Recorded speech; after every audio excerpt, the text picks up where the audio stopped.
ಎಲ್ರಿಗೂ ನಮಸ್ಕಾರ.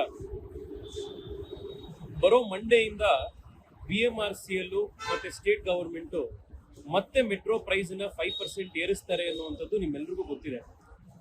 ಇದಾಗಬಾರದು ಅಂತ ಲಾಸ್ಟ್ 1 ವೀಕ್ ಇಂದ ನಾವು ಹೋರಾಟ ಮಾಡ್ತಾನೆ ಇದೀವಿ.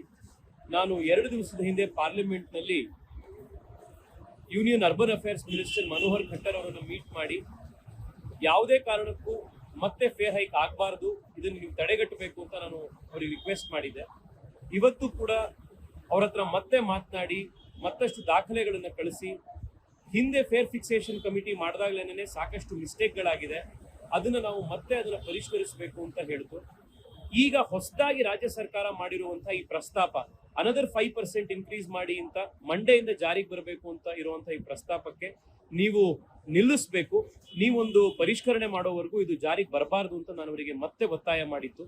ಇವತ್ತು ಮನೋಹರ್ ಖಟ್ಟರ್ ಅವರು ಒಂದು 10 ನಿಮಿಷದ ಹಿಂದೆ ಫೋನ್ ಮಾಡಿ ಮಂಡೇ ಫೇರ್ ಅಪ್ರೂವ್ ಆಗದಲೇ ಇರೋ ರೀತಿ, ಫೇರ್ ಇನ್ಕ್ರೀಸ್ ಆಗದಲೇ ಇರೋ ರೀತಿ ನಾನು ಇನ್ಸ್ಟ್ರಕ್ಷನ್ಸ್ ಕೊಟ್ಟಿದ್ದೀನಿ ಅಧಿಕಾರಿಗಳಿಗೆ. ನಾನು ಮಂಡೇ ಮತ್ತೆ ಅಧಿಕಾರಿಗಳನ್ನ ಕರೆದು ಈ ಫೇರ್ ಫಿಕ್ಸೇಷನ್ ಅಲ್ಲಿ ಆಗಿರುವಂತ ಮಿಸ್ಟೇಕ್ಸ್ ಅನ್ನ ನಾನು ಅವ್ರಿಗೆ ಎಕ್ಸ್ಪ್ಲೈನ್ ಮಾಡಿ ಅನ್ನುವಂಥದ್ದನ್ನ ನಾನು ಆರ್ಡರ್ ಮಾಡಿದ್ದೀನಿ ಅಂತ ಅವ್ರು ಹೇಳಿದ್ರು. ಮಂಡೇಗೆ ಈ ಫೇರ್ ಫಿಕ್ಸೇಷನ್ ಏನು ರೇಟ್ ಇನ್ಕ್ರೀಸ್ ಇದೆ ಅದು ಮಂಡೆಯಿಂದ ಜಾರಿಗೆ ಈಗ ತಕ್ಷಣಕ್ಕೆ ಬರ್ತಾ ಇಲ್ಲ.